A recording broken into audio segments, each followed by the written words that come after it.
following on from part 1, I'm continuing to select my full donut and delete them little thin lines that I see.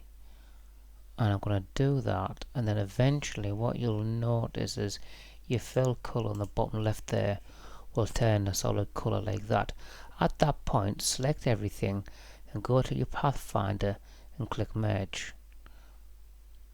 Then once that is done, I'm going to add the gradient and then choose an ellipse, make a little thinner ellipse, make it black, then go to Effect, Blur and Gaussian Blur, and then move it so it looks like the donut is floating, and there you got your 3D donut. Like and follow for more.